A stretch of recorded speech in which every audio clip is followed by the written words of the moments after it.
Welcome to Prepper Talk Radio. I'm over here looking for the microphone. It's hovering a foot and a half over my head, but hey, you know, when you're gone 2 weeks, things get a little crazy.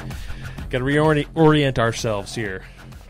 So you're listening to K-Talk Radio, of course, but this is the Prepper Talk Radio segment every Friday from 10 to 11, unless we're out of town. Why do we do this? I think that's how that works, right? Yeah, unless we're doing something that's more worthwhile. Well, I won't go there. We do this, so you ask, why do we do this? Why do we do this? We do this because there's a need for people to get prepared.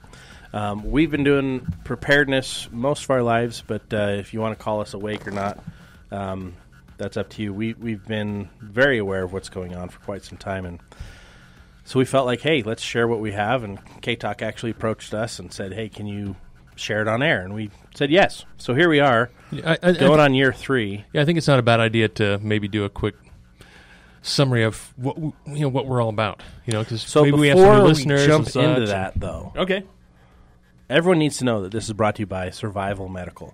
Now, if you don't have your Survival Medical first aid kit, and I shouldn't just say first aid kit, they've got kits for every kind of adventure you're going on. So if you're going to go burn your retinas up in Idaho this weekend and watch this dang eclipse, and you're going to fight through all that traffic, and obviously all the stores are bare shelves. I've seen all the pictures all my friends keep posting on Instagram and everywhere else. But there's going to be the record worst traffic in the history of Idaho this weekend. And so Oregon as well. If you're planning on going up, make sure you've got your Survival Medical first aid kit. Make sure you've got your food in a cooler with plenty of ice, because you're not picking up any food up there. So, John, what is the appropriate kit for this type of weekend? And we've got John from Survival Medical in studio today. Our good friend. Yeah, I'd say any of the larger kits that you can use to hold over your eyes so you don't burn your retinas. Get one of the bigger kits. Get one of the buckets and put it in front of your face. The Bravo bucket has an iPad in there. Yeah, that's right. Yeah. So does the Voyager's gone.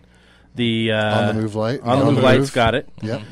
So when you do burn your retinas, you can put some ointment in there and pat them up and be good, right? Theoretically.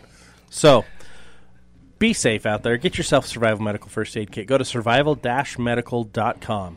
Now, today we are not talking about the eclipse. No. Nope. We are talking about the shenanigans and stupidity that you will see in TV shows and movies that claim to be survival techniques or just plain falsehoods within the prepping and survival genre. And hopefully lessons learned as well. What's one thing we like to focus on is not, okay, what don't do, what you shouldn't do, but let's figure out what you should do in that scenario as well. Right. So if your friend's dead, don't just go grab a defibrillator, because that's there to get the heart on the right rhythm. Right. It's not going to jumpstart a heart. Chest compressions and CPR, that's where you start. That's what you do. Don't run and grab a defibrillator, because that's just stupid. Even though the movies show you that's what you do, don't do that. Yeah, that's a great start right there. Medical related. I guess you don't deal with the defibrillators or anything like that. No, we don't have a pocket defibrillator yet. Not yet.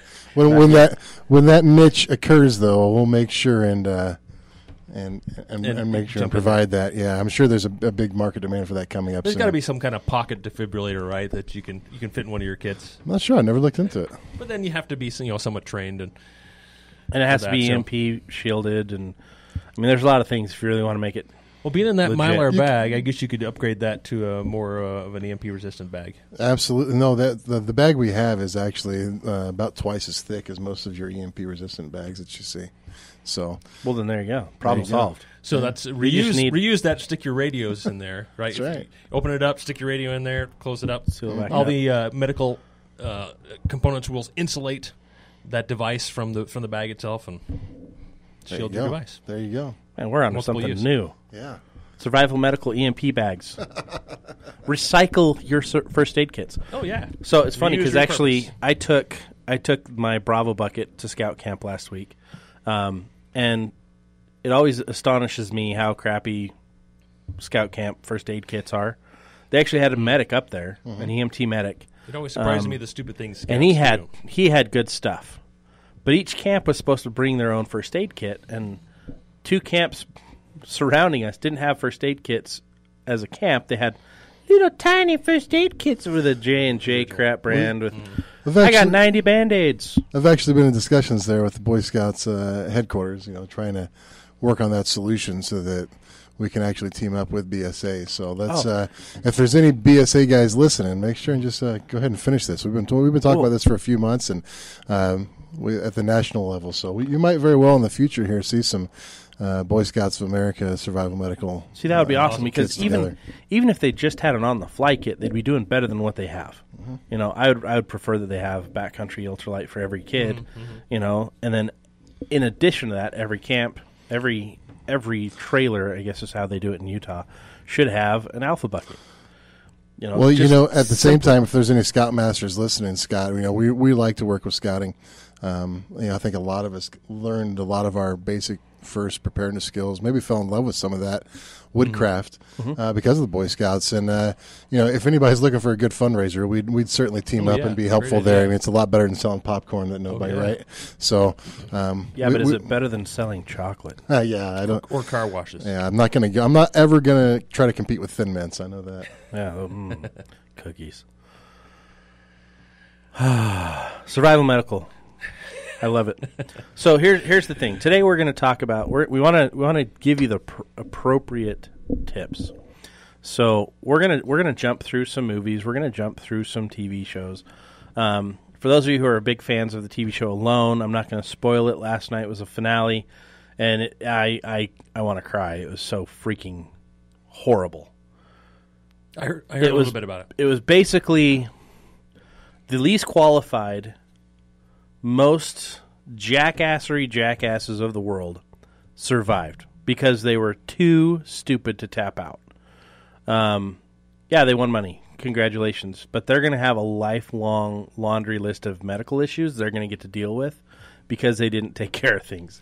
So a lot of these people who are on these shows end up being coaches and trainers and have their own classes and such. So keep these people's names in mind, and then do not follow them on Facebook or whatever. They've got some good tips on their social media. That's great, but they're total a-holes to each other the whole time. And you're just like, I would have resorted to cannibalism if one of them was with me. I would have killed them. So you don't think that this was just for the show to? Oh, I think it was horrible. The only saving grace was when they announced that they won.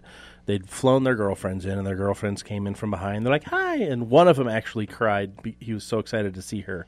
The other one was like, "Oh, that means we won!" And I'm like, "And that's why you're a jackass." I'm like, every season before, when they bring in the loved one, the person just cries, and they're just like, "Oh, I'm so happy to see you." Like it's all about that joyful moment. We won. Yep. And this guy's all, "I got the money. I'm an a-hole.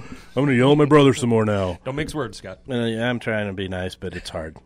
So we're not going to talk about the mistakes. How do you really feel? I want to don't jab my eyes Don't out. answer that. I don't want to watch that show anymore now. It's Where's sad. the dump button? But it's that kind of thing that turns people off to actual true survival techniques, right? You watch a show like, I don't know, Castaway. Mm-hmm. That's actually one of the best, most accurate movies I've seen when it comes to survival techniques and tools. And why is that? Because they actually used a survival expert instead of a expert in CGI who can create fake fires and create all this other stuff and make it movie magic, right? Mm-hmm. They used the actual real scenarios. My wife hates that movie. She cannot watch. It's a hard movie to watch. And who was that Holiday? David Holiday from Utah.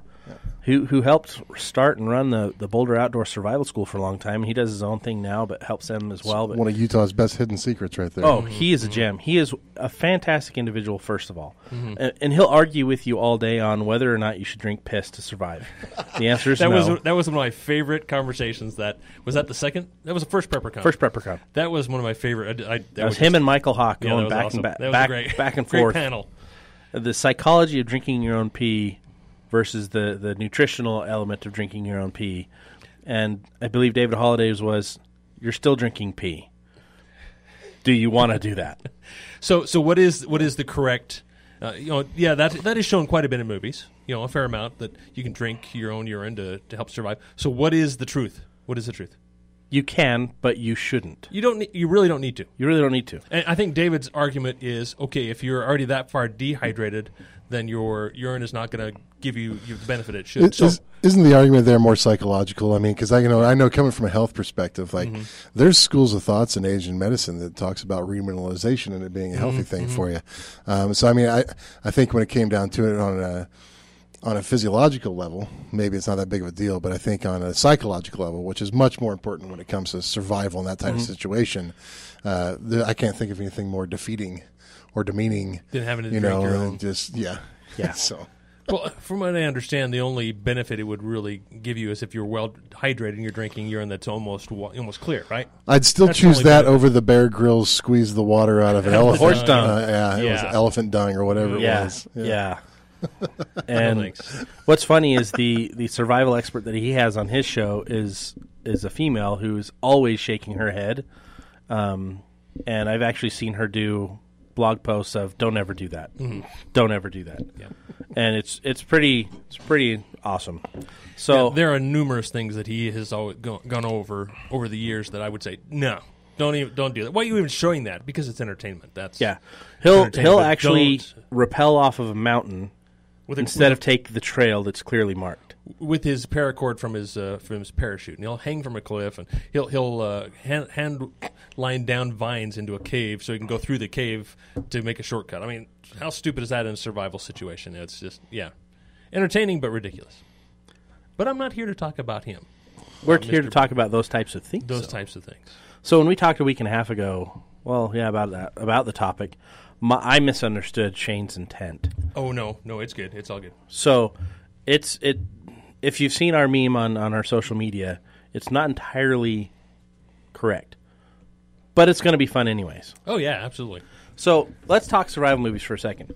What is your most favorite survival or apocalyptic type movie? Wolverines! Which one? Of course the original, man. Are you kidding me? Okay, so what we're talking about, if you didn't catch that, Red Dawn. Yeah. First one. Patrick Swayze. You know, we grew up in the generation where this is awesome, though, if you think about it. I was thinking about that on the way in, this topic. Like, number one, look at the new Red Dawn, right? Nothing compares. But not only that, but like Rambo, for Pete's sake. Oh, yeah. How much did Rambo affect your life as a kid? I mean, to me, that was like the ultimate thing. Oh, yeah. I got a Rambo knife at a garage sale. Oh, yeah. And then I was in the woods that afternoon playing Rambo. Like, I remember bugging my dad to death to get one of those Rambo knives. I don't remember how old I was, but... yeah, I know I really bugged the heck out of him. So I got it. So we have Home Depot now. There used to be Hugh M. Woods, and those places are all, I don't think there's a single one of those that's not been shut down, but they had this, like, for the contractors, they had this point system, and if you acquired enough points, you can get these cool things, right? And they had the Rambo replica knife. Oh, boy. That had the compass. It had the fishing kit inside with some matches and everything. Yep, and that's what I it was had. Probably worth $3, but they're like, oh, it's an $80, and I'm like, Dad, every week, Dad. And he's like, I know. And he ends up getting me the coolest glove, and I was so pissed about it. But he traded points for that instead. I'm like, and so I had to save up and go buy one at the sports store. But I remember, I thought that knife was going to save me from any disaster. I'm like, I could take on an entire army. So absolutely misleading plot line and storyline, right? But, yeah, and the knife sucked too. But it was fun. And it's what got me my start. Great start. It got a lot of us our start. So we're actually running into our commercial break here. Reminder that we're brought to you by Survival Medical. First aid kits that are actually tougher than nature and ready to go up against any adventure you take them on. Check them out tonight. Check them out today. If you're by your computer, go to survival-medical.com. You're listening to Prepper Talk Radio, and we'll be right back. I'm cutting the music off. It's too good. We're talking movie magic, right? Survival. So we just started talking about Red Dawn. Now we're not just preppers. We're not just preppers. We're survivalists. We're life enthusiasts. We want to live. Prepared people. Right? So you're listening to Prepper Talk Radio here on AM 1640 K-Talk. There you go. And you can find us at ktalkmedia.com. Find us specifically on social media. We're everywhere. Prepper Talk Radio, Facebook. That's probably where we share the most stuff. We're actually going to be posting a new video today on our Facebook feed for Survival Medical, talking about the Bravo really? bucket. And PrepperCon actually has one going live today for the Backcountry Ultralight. So stay tuned. Watch for those. We'll share them on our page as well. We want you to know what's in the kits, but also what you can do with the kits. And so huge benefits to having these types of kits. You can also go to iHeartRadio, listen to our podcasts. Yep. As well as preppertalkradio.com. So absolutely. We've got a player there. You can actually just turn it on, sit there all day. So if you're planning a day in the garden tomorrow, or you're working on a project, maybe you're building a chicken coop, which would be awesome, get some food stabilized. Upload some of our older broadcasts. Absolutely. So thanks for being part of the show. Thanks for being here with us. And thank you, Jon, from Survival Medical, for being in studio. Been too long. We've been talking about Red Dawn. Now, the original, not the remake, the original. Now, one of the things that we've learned from that, and Shane brought this up, is the best thing for survival is surviving in a group. But then going with that is leadership, creating a hierarchy of structure, right?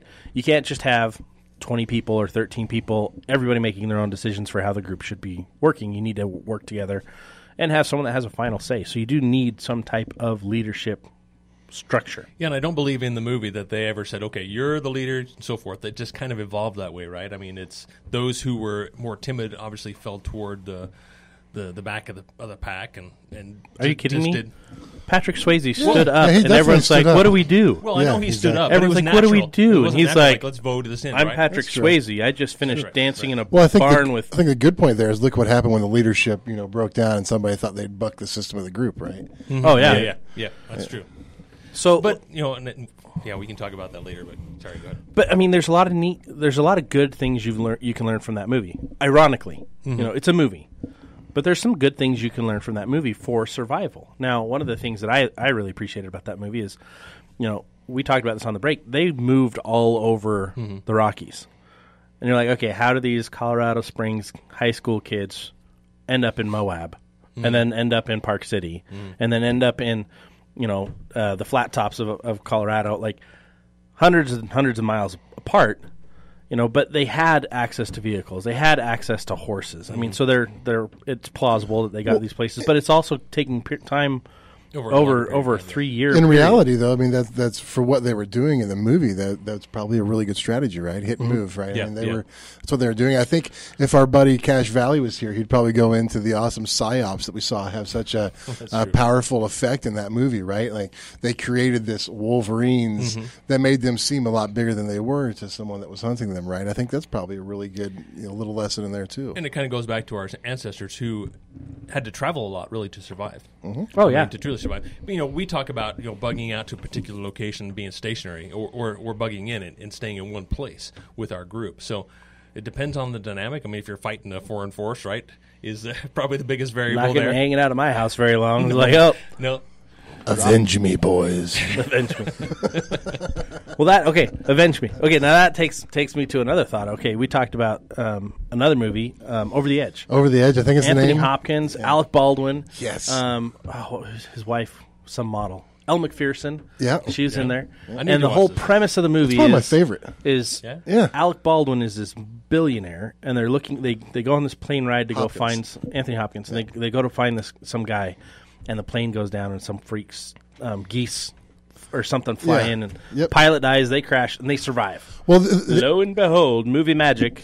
And the cool part is his mentality is what saves him. That's why I think I like that movie so much. Is you've got two guys freaking out. One of which ends up getting eaten by a bear, right? But here's this billionaire businessman, in his business suits. In the wilds of Alaska or wherever they were, getting hunted by this Kodiak man-eater. But the whole time he remains calm, and he says something that I think is great throughout the whole movie, which is if one man can do it, another man can. And so he just you can see that his mentality the whole time is not about focusing on a problem, focusing on a solution. Well, it kind of goes back into that in the beginning of the movie. Alec Baldwin's kind of his assistant, and he's cheating on, or he's trying to steal his wife. And he's like, well, this guy, he's just got all this money. He doesn't really know how to live. And the reality is Anthony Hopkins' character is the best learned guy in the whole movie. He's like, I've studied everything, and I love everything. Well, you brought up another good theme that's in that movie. If you're 80-year-old billionaire businessman, don't marry a 20-year-old supermodel wife, or somebody will try to kill you. That's a good theme. That is a great point. Don't happens all the time, I think. Maybe. So I'll have to remember that one. Yeah, remember that one. Right. It's a good thing I've already got my super hot wife, and I have no money. So, what are some of the things that we learned, both good and bad, in that movie? Let's see. He electrically charged a needle off of some silk, and then sat it in the water and used that as a compass. As a compass, okay. Which is a legitimate technique, barring some exceptions, right? Right. If you're around the wrong kind of mountain and there's certain kind of ores, it could mess that up, right? Right. If you didn't use silk, it wouldn't magnetize the steel properly. There's some things there, but worst case scenario, that might be what helps you. And I think it proves the point that sometimes hope is better than an actual solution, because they found out, weeks later that trick didn't actually work for them. But, the idea that they thought they were doing the right thing kept them alive. Didn't actually lead them in the right direction. Or led them in a huge circle. They were hoping to. Okay. Yeah. Well, and that comes back to the skill set. If you don't know how to navigate, it doesn't matter what tools you have. Sure. Because you're going to get lost further in trouble. And that's part of the movie and television magic, is people that have no skills, they'll say, oh, now all of a sudden I know how to do this. If you're not preparing, if you're not learning, you're going to fail when it comes time to actually implement. All right, so I've got some ones for you guys. I'm curious if you've ever, I grew up, I love Little House on the Prairie. Oh, yeah. That show. Yeah. Bonanza. You know what I mean? To me, can I call you Hoss? Yeah, that's the first nickname I ever had, man. That's awesome. That's right. Join the club. Shane's Little John. That's Little Joe. Little Joe. But to me, there's a lot of good stuff on that kind of stuff that we don't really. Even what's the cheesy, terrible rom-coms that I'm sure your wives have had you made? Love Comes Softly series. Have you guys been forced to watch these? No, what? Thankfully not. No. What the wow, you guys have awesome. Wow. Well, anybody that's watched that, again, it's a homesteading pioneer family. I think there's a lot more. It's cooler to talk about the Red Dawns, right? But a lot of these homesteading type movies like that, I think, have more practical use than the cataclysmic World War type movies. You know what I mean? Well, for example, if you want to talk homesteading movies, Back to the Future 3. Oh, there you go. The McFlys are actually homesteaders. That's right. And what does he do? What does he hunt rabbit with? Pipe hand? A shotgun. Oh, yeah. And so that's definitely not the way to do it. And so Marty shows you that because when he's eating his rabbit, he's spitting out pellets. And you hear the ting, ting, ting everywhere. But it's practical application. What's the proper way to do that, John? With a rabbit? Yeah. Smallest caliber. 22 is what I grew up shooting them with. Yeah, makes the most sense. Or trap, yeah. Or trap them, or throw big sticks. Yeah, trap. There you go. Or slingshot. That's true. Slingshot's great. Yeah. But there's a lot of other options. But that leans back to he didn't know what else to do, so he did the best he could with what he had. Which, it'll do in a pinch. Yeah. Right? It'll do in a pinch. We'll survive. But what are some of the things you've learned from those shows? Love Comes Softly, that you can actually apply to preparedness and survival. Well, it's a homesteading movie, so you're watching these people, break ground for the first time with a plow behind a horse. You know what I mean? And the struggle that they're doing it with. To me, that's those simple things that we really don't think about. And it's easy to go out and buy years worth of food storage, but hand tools is something that I'm constantly hunting down as a prepper. I constantly want to grow. I could never have enough. Hand tools. And there's so many old ones that haven't been made in 60 years that are hard to find. That because we've gotten accustomed to plugging in something and know that electricity is going to be there. Hey, we got a caller. Let's bring him on the air. Cool. Hey, thanks for calling. You're on Prepper Talk Radio. You're live. Is this open lines? Say that again? Is this open lines? Yeah, you're live with Prepper Talk Radio. We're talking movie myths, survival myths, and skills you can learn from TV and movies. Oh, okay. I'm sorry. Wrong. All right. Have a good day. Wrong number. Yep, definitely wrong number. So, going back to that, one of the survival myths I hear a lot of is people are like, "Oh, I'm going to bug out I've got this other location. They've never farmed it. They've never plowed anything. They're going to go there and think they can drop a garden in. And the reality of that is, have you cleared a field? Like, there's stones, there's shrubs. Oh, those freaking bushes all over Utah, the scrub oak. There's so many problems you've got to try to clear. I'm amazed. The more I live out here in the Mountain West, I'm amazed by the pioneer ancestors. You know, I've lived on both coasts and in the middle and north and south, and this might be one of the harshest climates that I've ever lived in. If you were hacking it out of what would have been that raw land, for instance, that garden scenario you just brought up. I mean, if you were in the Pacific Northwest, that's not that unfeasible. I mean, literally in a couple hours, you can clear some ground, have some incredibly fertile soil. You got nice water everywhere. You got a great sun zone going on there. I mean, that's not that unfeasible. If you're in certain parts of the South, really not that unfeasible. You know, here on the other hand, no. Good luck. It's going to take you a few months to really get a sizable area to garden. You have to get water there. And if you don't have water, then you have that other problem. You know, in most places here in the high desert, there's no water. That's why they call it the high desert. I guess the benefit of that is it keeps away the weak people, right? Well, the people who live here and do that are the strong people who are going to survive and who you can rely on. So that's where my mind goes. That's true. If you survive that, you're going to be good. That's for sure. You know, I'm definitely more. I love the disaster movies, right? 2012, San Andreas, Dante's Peak. You know, those are fun for me. My kids, some of them just I will not watch that show ever. My wife's the same way. I will not watch. But I like them because. And I haven't figured out exactly why. Because it's a learning. I'm a bit of I like this masochist. But the thing that I think that I take away most from all of these movies is again kind of mindset. The people who thrive in these shows, and again it is just movie, they have obviously a positive mindset. We can get through this. They have the knowledge to do it, and they have the determination. I think more than anything. So this goes back. I'm reading this book second time through. It's Natural Born Heroes by Chris McDougall.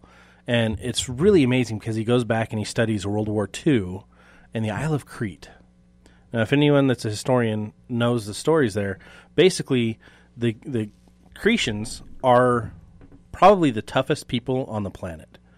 They're up and down mountains all the time. They're chasing their goat herds and historically, I mean, if you think, oh wow, Sparta's tough and they're amazing, well, they learned everything they got by kidnapping a couple Cretians and having them train their army. So pancration is one of the oldest forms of martial arts. Comes from Crete. The ketogenic diet comes from Crete.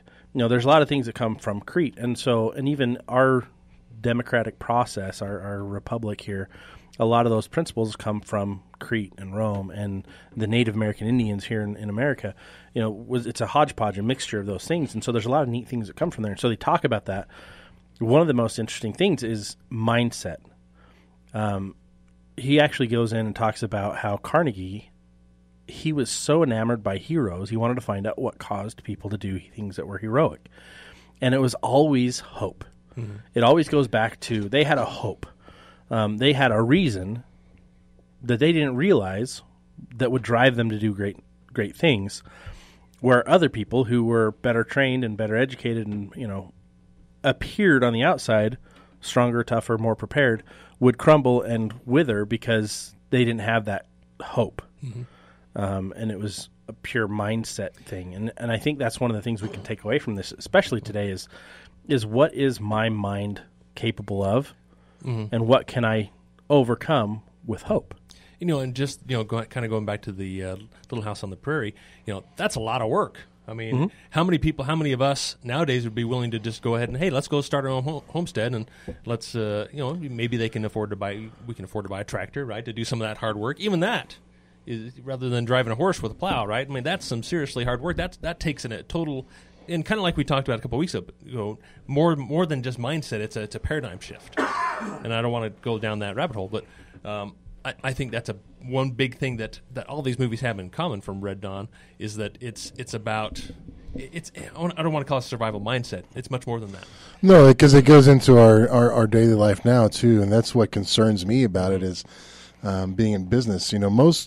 most people don't have that inborn determination to make something work. Most people have the inborn determination to do as little as possible to get by. And that's just new human nature. I mean, that's just an observance I made being in business, and that's what scares me the most is, have all the things you want, but if you lose your mindset when something happens, you're toast. I don't care how prepared you think you are.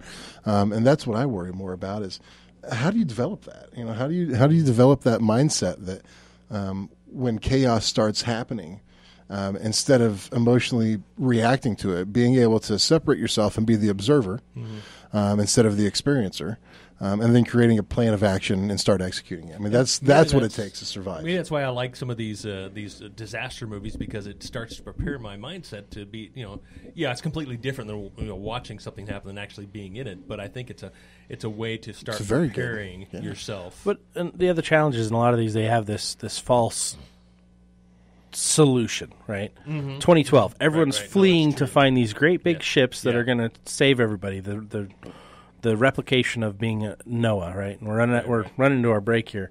You got a good point there. But a lot of those movies, they have a false solution, right? In a real survival scenario, we are the solution, right? It's our communities that can create those solutions. We're going to talk more about that when we get back. Reminder, we're brought to you by Survival Medical. First aid kits evolved. I love them because they've got a 20-year shelf life, and I love them because they're practical. Every kit makes sense for what the adventure you're on. So check them out, survival-medical.com. We'll be right back. Well, welcome back to Prepper Talk Radio here on 1640 K-Talk. That's on the AM dial. But you know that because you're listening. You can stream us live, which is awesome. Go to ktalkmedia.com. You can always stream the shows that are going on. And you can listen to us anytime, day or night, either through the iHeart app or through, not Spreaker. Is it Spreaker? Yeah, the Spreaker for our podcast. You can go Spreaker for our podcast, but check us out at preppertalkradio.com. I love your app. I always use your app. I know I got friends up in Idaho right now they're using the K-Talk app right now listening. So yeah, absolutely.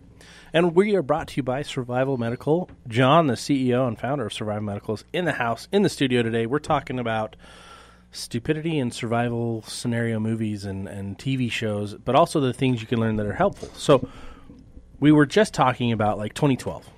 Great example. There's a lot of different movies that there's always a premise that there's somewhere safe they can go or that they're trying to get to. And so these guys are battling to get to these Noah's Ark type ships that are going to help them start everything over. Do we have that in a real survival scenario? Not that I know of. Maybe.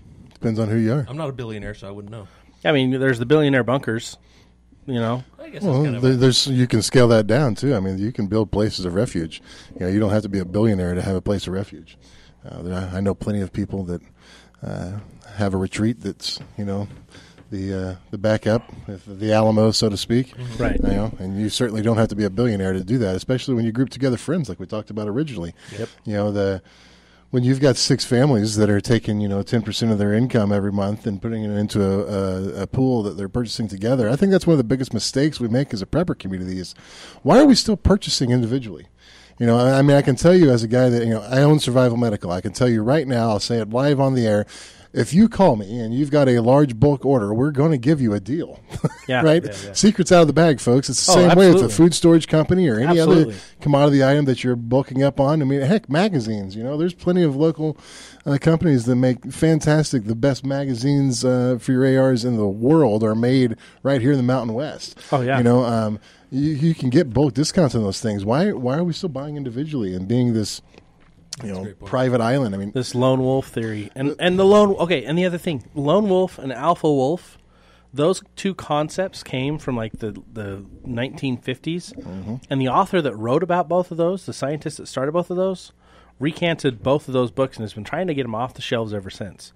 Because they're false theories, they don't work. So I got a huge one you guys are going to be really excited about. Did you find Sasquatch? No. Well, that's another story. But speaking of books and movies, I don't know if I should say this publicly here, but we'll keep this secret between us and the K-Talk listeners. Cool.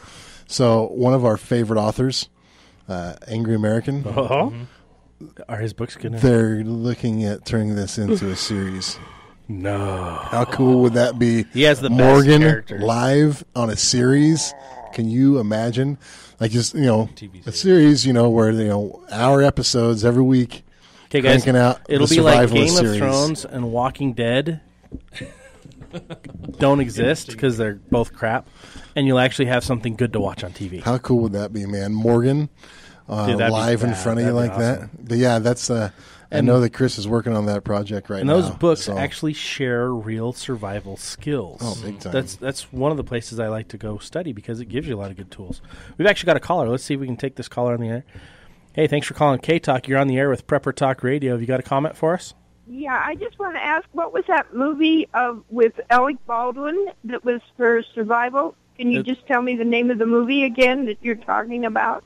I think it was Over the Edge. Something Edge. Over the Edge. It's what was the other? So Anthony Hopkins, Alec Baldwin, and Elle Macpherson. If you go to IMDb and look for Alec Baldwin or Anthony Hopkins, you'll find it for sure. But it's Over the Edge. The picture for it is Alec Baldwin, Anthony Hopkins, and a bear. Yeah, a big giant bear coming at him. Okay.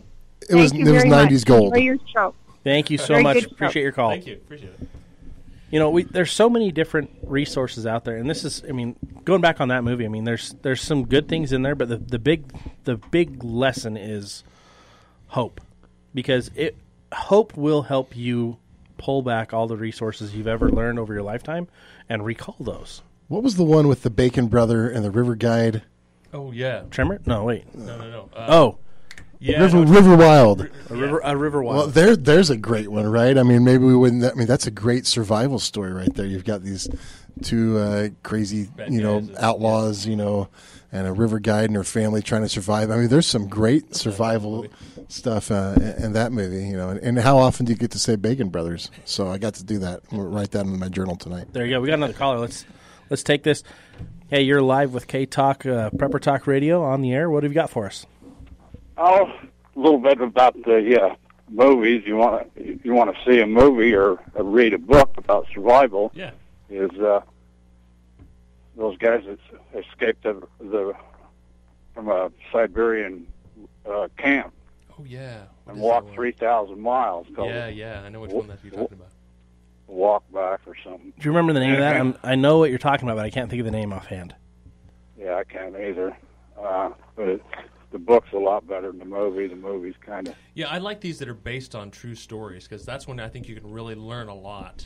Especially over 2012 and absolutely San Andreas, those kinds of movies. I'm going to find the name of that movie. I'm going to post it on our social media page today. That sounds good. I've never heard of that. I know which one. I want to say Departed, but that's not right. No, it's anyway. You guys wasn't here last week, huh? No. Yeah, we were out. I was at scout camp. Shane was out of pocket business, working business, and so we. I appreciate you noticing, though. Yeah, we apologize to everyone who weren't there, but oh no. Thanks for in fact, listening. I was kind of glad you wasn't, because the guys that was on there from defending Utah.org. Oh yeah, love those guys. Yeah. Anyway, they I give them some information, and they kind of posted it. It's on that Unidroid. Oh, cool. So, all right. Well, thanks for your call. But anyway, I think this next one's not going to be a movie. I don't think it's going to be. I don't think it's going to be the Russians. No, we'll be living a reality that's going to be interesting. So, we appreciate your call. Thanks so much for calling in. Yeah, that reminded me of another one. Remember Into the Wild? Did you guys ever watch that? Oh yeah. Based on a true story. Great book.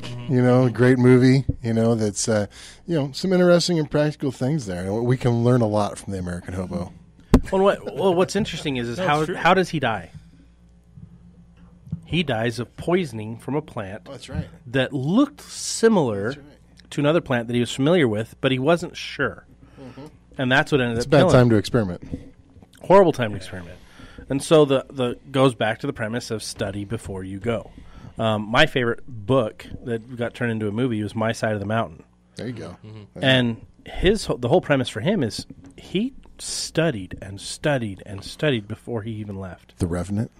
The Revenant, another good one. I haven't seen that one yet. Oh, dude. That's the best. Isn't that the one where, what's his name, finally got his Oscar? Leonardo DiCaprio. Leonardo DiCaprio finally got his Oscar for that one. But that one, that goes back to hope. I don't even know if that's hope. I think it's just being pissed off. hope at the same time, you want to talk about survivalists, study the mountain men. Mm-hmm. They're never in the history of planet Earth has there been, in my opinion, a better group to study if we want to learn survival skills than the American mountain man, in that fur trade era, that were not only dealing with the harsh realities of indigenous peoples that were trying to kill them, but the very landscape they're in that we were talking about earlier. Trying to kill them. It's. Mm-hmm. What else is in common with some of these shows? That the people who survive these, they make a bad mistake and they make a wrong turn. I think one thing that's in common is they're either young and healthy, or they're incredibly fit, and and can handle this kind of stress. They may not be prepared, but they're healthy and fit enough that they can end up making it through. Mm-hmm. I think that's a big key part of it. I mean, a lot of these movies that I've been watching recently, there's one called Snowbound. I mean, it's a true story, and they turned it into a movie. I think there was actually 2 movies made on this, and it's I think back in the 80s or early 90s, something like that. Young family is headed to Idaho for a funeral, and there's a big storm, and they borrow a vehicle, and they make all these different mistakes. They don't stay with the vehicle, right? They don't know where they're going. They ask for directions. They don't tell anybody where they're going. A lot of different things that causes them to barely survive, but they pay a terrible price. It's a husband, wife, and a little boy. Yeah, and a little kid. Yeah, little kid. Yeah. Yep. And they ended up, the real story afterwards is they ended up getting a divorce because of the trauma of all of that. I hear that. She remarried. She could never trust him again because he left them. And that was part of the thing. To go for help. They actually had a special on this about 3 or 4 weeks ago on it's, I don't know if it's called I Survived, but there's a TV show, In an Instant, that goes through and it shows like survival scenarios of different things, whether it's a bear attack or something else. And this happened to be one of the stories. But yeah, just absolutely blown away by all the mistakes they made. If you don't know where you're going, you don't just trudge off into the snow. Unless you're Chevy Chase on your way to Wally World. Because that's what I haven't seen the movie you guys are talking about. Like but that's what I'm remembering. I remember, all right, Russ, I'll be back. Take care of the family. Okay, Spies Like Us. You've seen that one, right? Yeah. Chevy Chase, so. Dan Aykroyd. Yeah. Oh, yeah. They make every mistake in the book. There you go. And it's comedy gold. It turns out for their good. And they save the world. We can't expect to live that way and have any good come of it, right? That's just shenanigans. But I think the point is we can, in a group, do a lot better off than we can singularly. Here's one that I wanted to bring up that I think we see all the time. Someone's about to fall over the edge of a cliff, right? Or they're just barely hanging on. And so what is that? The one person who saves them, what is the one thing that all they have to do? They have to just reach down, hold my hand. With superhuman strength. Grab my hand. And once they hold their hand, I'm safe. It's over. The crisis is over. Once they hold. Have you ever tried to hold somebody? I'm about to hold your hand right now, Shane. There you go, John. It's right there. You know what I mean? For those of you who can't see this because it's radio, John is now standing on the table. Shane is dangling. No, I'm just kidding. He's not dangling. Have you ever tried to hold someone by their hand? Oh, I've had to do that as a kid from a tree. Someone who's your same size at least, or or well, whatever. Smaller. It was my little brother. He was 20% smaller than I was at the time. But we were in a tree, and he couldn't reach, and so he jumped up, and I grabbed his hand. And you cannot lift that person. There's no muscle in your body that's strong enough to lift them. The only reason your grip can hold on is because of the fascia in your body that's stronger than our muscles. Really, at that right? point, but it's in a survival scenario, adrenaline will kick in and help out, but... Dude, really? Yeah, you cannot. Those scenarios don't work. Yeah, if someone is all they need is your hand and they're safe, no. Sorry. That's one of the biggest myths I always see. I'm sure it's kind of like when someone's drowning, right? Just jump in and everything will be fine. Somebody else jump in and help. Stand on your head. Yeah, exactly. So I mean, there's so many things that if you're watching the movies, if you're watching TV, they're going to teach you things that are wrong, but because they're doing it because hey, this makes for an interesting plot twist, right? It has nothing to do with their desire to teach correct principles. So make sure you're following the right resources. Go hop on our page. We can point you in the right direction. If you're looking for something specific, we can point you in the right direction of people that are experts in that area to teach you the correct things. So are either of you an expert with the Indiana Jones whip? I have tried that, actually. No, that's a great point. I've spent years and years. I do have a whip, and I have tried that, but I've not been able to actually swing from it. It just made me think, we had talked about the Rambo knife, but that was another one as a kid, right? I mean, what kid of our generation didn't, dream of the Indiana Jones whip and swinging through the jungle like Tarzan with a whip or something, Or having a teleportation device like in The Fly. Oh. That's a good show. Or Jurassic Park. How many survival mistakes do they make in Jurassic Park? I mean, we're out of time. Oh my gosh, we're running out of time. Oh, yep, we're done. Commercial. Sorry. Thanks for listening to Prepper Talk Radio today. We're done for the day. We'll be back next Friday talking about martial law. You need to stay tuned for that one. Serious about